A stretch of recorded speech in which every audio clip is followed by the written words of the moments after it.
अगर उनका इरादा सही ना हो, काश मेरे पास इतनी अच्छी एक बड़ी सी बैकयार्ड होती। ओनर सामने मिले। एक या दो ही खाते हैं इसे, अमेरिकन रोल। वांट नमस्ते and welcome to my channel. कैसे हैं आप सब? आशा करती हूँ कि आप सभी बहुत अच्छे होंगे। और आज ना मैं वॉक पे जब जाऊंगी, मेरा प्लान है कुछ प्लांट्स खरीदने का।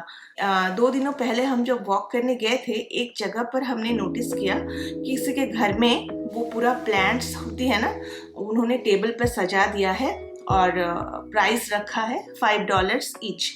तो वो प्लांट्स हमने अभी तक बस लास्ट 2 दिनों से हम उन प्लांट्स को वॉक करते वक्त जाते हैं और देखते हैं और वापस चले आते हैं, क्योंकि जब हम वॉक करने जाते हैं साथ में ना ये कुछ कैश कैरी नहीं करते, तो इसलिए हमारा खरीदना नहीं होता। और एक चीज़ भी है जिसकी वजह से हमने अभी तक वो प्लांट खरीदा नहीं है, वो है कि बस टेबल पर जो भी प्लांट्स है ना वो सजा कर रखा हुआ है, और जिनका घर है उनका कोई ना फ़ोन नंबर दिया हुआ है, ना किसी को हम देख पाते हैं जाते आते समय। तो अगर हम प्लांट्स खरीदते भी हैं तो वो कैश किसको देना है वही समझ में नहीं आ रहा है।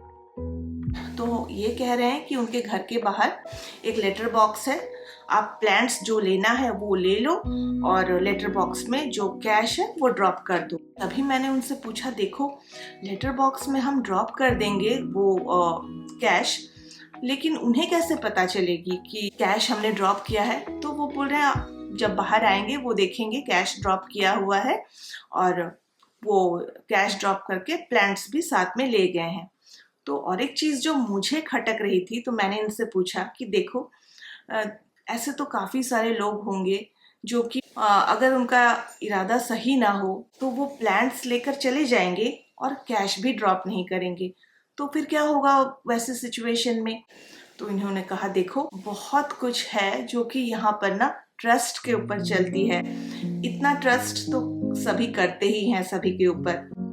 इन फूलों को देखकर इतना अच्छा लग रहा था ना कि मैंने सोचा क्यों ना मैं थोड़ी देर रुककर आपको भी दिखा दूं। देखिए ये जो फूल हैं एकदम भरे हैं और इनकी खूबसूरती इतनी अच्छी लगती है दिखने में कि मैं आपको क्या बताऊं। ये ऐसे पेड़ आपको यहाँ पर जगह जगह पर दिख जाएंगी।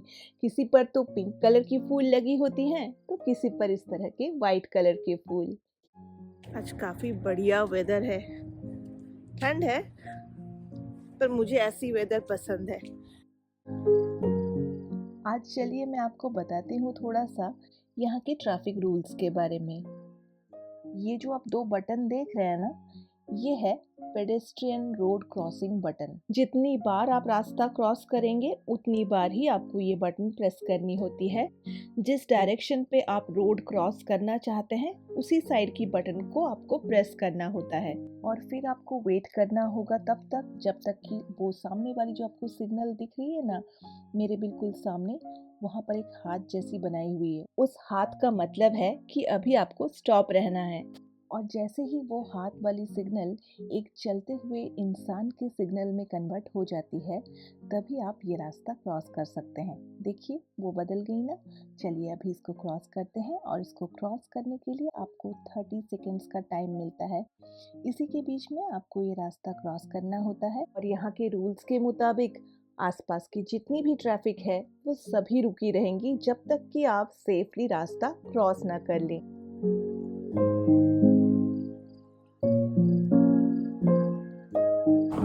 देखा आपने कितने सारे लेमन रखी हुई थी, जो चाहे वो ले सकते हैं, पर मुझे ना उस तरह से पिक करने में बड़ी शर्म महसूस होती है। मुझे अच्छा नहीं लगता, मैंने कभी भी पिक नहीं किया। इसीलिए यहाँ लोगों के घरों में इतने संतरे होते हैं ना कि मतलब देखकर ना दिल बिल्कुल खुश हो जाता है। मुझे लगता है काश मेरे पास इतनी अच्छी एक बड़ी सी बैकयार्ड होती तो मैं भी घर में अच्छे अच्छे फ्रूट्स के जो पौधे हैं, पेड़ हैं, वो लगाती। फाइनली मैंने ये वाला पेड़ खरीद लिया। घर के माहौल में ये अच्छे से एडजस्ट हो जाए, फिर इसको मैं ट्रांसफ़र करूँगी बड़े से पॉट में। कहते हैं साथ ही साथ ले जाके ट्रांसफ़र नहीं करना चाहिए, नहीं तो प्लांट्स भी ना शॉक में चली जाती है और वो मर जाती हैं। फ़िलहाल तो अभी मैंने इसको लाकर पैटियो में रख दिया। कुछ दिनों बाद मैं एक बड़ा सा टब खरीदूंगी और उसी में इसको ट्रांसफ़र कर दूंगी। वैसे इस प्लांट को शायद जेड या बोनसाई कहते हैं, मुझे एक्चुअली पता नहीं है। अगर आपको पता है तो मुझे कमेंट करके ज़रूर बताइएगा। और इस वाली प्लांट को ना मैंने काफ़ी जगहों पर देखा है, तो मुझे काफ़ी अच्छी लगती थी देखकर, तो इसलिए मैंने आज इसको ख़रीद लिया। वैसे मेरी पैटियो की हालत आप देख रहे हैं, जितनी भी प्लांट्स मैंने लगाए थे ना वो सारे सूख चुके हैं ठंड की वजह से। और चारों तरफ देखिए ना, वीड्स भी काफ़ी भर गई हैं। कुछ ही दिनों पहले ही मैंने इसको क्लीन किया था, पर यहाँ बारिश होने की वजह से इनकी ग्रोथ जो है वो और भी फास्ट हो गई है। तो इनको आप जितना भी क्यों ना क्लीन कर लो, ये कम से कम 1.5-2 हफ्ते के अंदर फिर से इनकी ग्रोथ हो जाती है। अभी मुझे फिर से किसी एक दिन टाइम निकाल के इन्हें पूरा पूरी साफ करना होगा।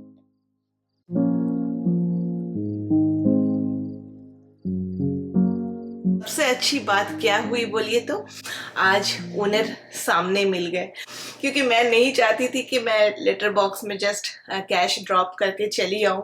मुझे मन था कि मैं ओनर के हाथों पे ही पैसे दूँ, और वैसा ही हुआ। आज ओनर सच में पास में मिल गए, तो उन्हें दे दिया और ले लिया। अभी देखने वाली बात यह है कि अभी वो प्लांट बचती है या नहीं। सभी का क्या होता है, मन में काफी सारी इच्छाएं और शौक होती हैं, लेकिन पूरा करने के लिए ना एक समय की जरूरत होती है और टाइम भी परमिट करना जरूरी होता है। और आज मैं ना लंच पे बनाऊंगी फिश कालिया, जो कि बंगाली स्टाइल में बनेगी बिल्कुल। तो देखिए, ये है वो फिश। और ये जो फिश है ना, ये 99 रैंच से लिया है। वहाँ पर आपको सारे वैरायटी के फिश मिल जाती हैं। और ये फिश बिल्कुल ना रोहू फिश की तरह इसकी टेस्ट होती है, और ये इसे अमेरिकन रोहू कहते हैं इसीलिए। एक्चुअली इन्हें ना रोहू फिश खाने का काफी दिनों से मन था, क्योंकि यहाँ आने के बाद हमने सच में फिश खाना बहुत ही कम कर दिया है। तो आज मैंने इसलिए इन्हें बोला, देखो काफी दिनों बाद खा रहे हो और खाने का जब मन ही है तो थोड़ा अच्छा करके, टेस्टी करके टमाटर डाल के आज मैं बनाती हूँ। तो बोला हाँ ठीक है, चलो आज एक दिन बना दो, वैसे भी बहुत दिनों बाद ये टमाटर खा रहे हैं। हस्बैंड को ना यूरिक एसिड की प्रॉब्लम है, और जिसकी वजह से इन्होंने टमाटर खाना बिल्कुल ही छोड़ दिया है। कभी कभार खाते हैं, अगर कोई स्पेशल डिश वगैरह मैं तैयार करती हूँ तो वो खा लेते हैं, लेकिन रोज़ाना जो मेरे घर में खाना बनती है उसमें मैं टमाटर का यूज़ नहीं करती। कहते हैं यूरिक एसिड ना टमाटर से बढ़ती है, और टमाटर के जो बीज होते हैं वही शायद यूरिक एसिड को बढ़ाती है, जहाँ तक मेरी जानकारी है। और इसलिए टमाटर खाना अवॉइड करना ही बेहतर होता है। और जब से इन्होंने टमाटर खाना छोड़ा है, तब से मैं सब्जियों में ना दही मिलाती हूँ। देखिए, टमाटर डालने से जो स्वाद आता है सब्जियों में, वो तो नहीं आ पाती, पर फिर भी काम चल जाती है मेरी। वैसे जानते हैं, टमाटर के बिना सब्जी खाने की आदत मुझे कभी भी नहीं थी, पर इनके लिए मुझे वो भी छोड़ना पड़ा। ये ना मुझे हमेशा बोलते हैं कि तुम अपने लिए एक अलग से टमाटर डाल के टेस्टी ग्रेवी बना लो, पर मेरा ना जानते हैं मन नहीं करता। फिर से वही अलग से बनाना किसे अच्छा लगता है बोलिए। देखिए, थोड़ी सावधानी तो बरतनी पड़ती है, क्योंकि जो यूरिक एसिड है ना, वो बढ़ना सेहत के लिए तो बिल्कुल भी अच्छा नहीं होता, उल्टा ये हानिकारक होती है। आपको ना आज मैं और एक चीज़ दिखाती हूँ, जो कि कल इन्होंने ऑफिस से लाया, तो हमने खाया, हमें भी काफ़ी अच्छी लगी। ये देख रहे हैं, ये है वॉन्ट शेली सेनबी। ये राइस क्रैकर्स हैं, देखिए ये मुझे अच्छी लगी। इसका स्वाद कैसा है बोलिए तो, जैसे हमारी वो जो इंडियन चिक्की होती है ना, जैसे बादाम चिक्की, मूड़ी मतलब मुरमुरा जो होती है ना, उसकी जो चिक्की होती है, बिल्कुल वैसे ही इसका टेस्ट मुझे लगा खाकर। और कल चाइनीज न्यू ईयर थी, तो इसीलिए ऑफिस में ना ये सब कुछ रखा हुआ था एक साथ, तो इन्हें काफ़ी भूख लग रही थी, तो तभी उन्होंने ये वाला उठाया और टेस्ट किया, तो इन्होंने बोला बहुत ही अच्छी लगी, तो इसलिए वो ना घर में भी लेकर चले आए। और साथ में ये वाला देखिए, ये भी है वॉन्ट सीवीड राइस क्रैकर्स। ये सारे चाइनीज मतलब क्रैकर्स हैं।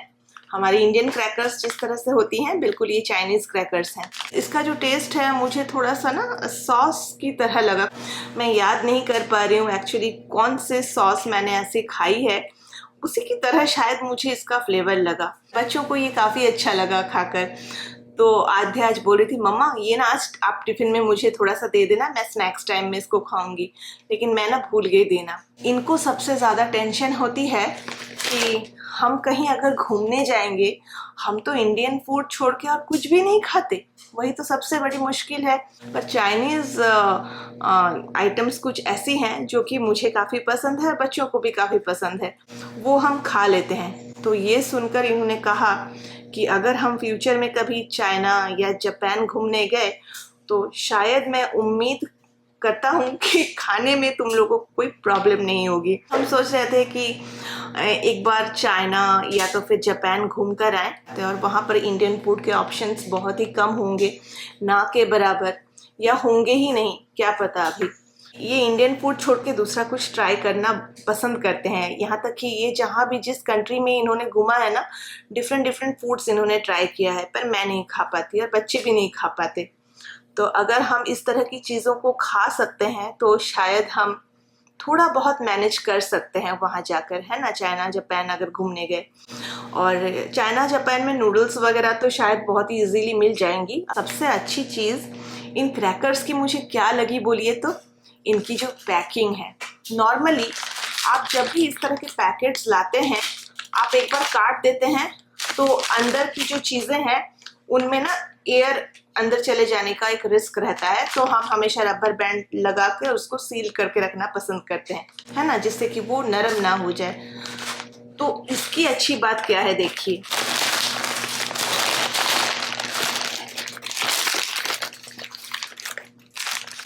इस तरह से, देखिए ये दो के सेट में पैक किया हुआ है। एक पाउच के अंदर दो बिस्किट्स हैं, देखिए दो क्रैकर्स हैं इस तरह से, इसमें भी है और सेम इस वाले में भी है। तो ये काफ़ी ट्रैवल फ्रेंडली भी होती हैं। आप कहीं ट्रैवल करने जा रहे हैं, जब भी आपको खाने का मन हो तो आप इस तरह से एक पाउच निकाल के खा सकते हैं। नॉर्मली हम क्या करते हैं, जब भी बिस्किट्स वगैरह क्रैकर्स खाते हैं, एक या दो ही खाते हैं, है ना। तो बहुत ही आसान होगी इस तरह से, अगर किसी को खाना हो तो ट्रैवल वगैरह में कैरी करने के लिए भी ये बहुत ही आसान है। स्मार्ट वे से इसकी पैकिंग की गई है, मुझे तो इसकी पैकिंग सबसे ज़्यादा अच्छी लगी।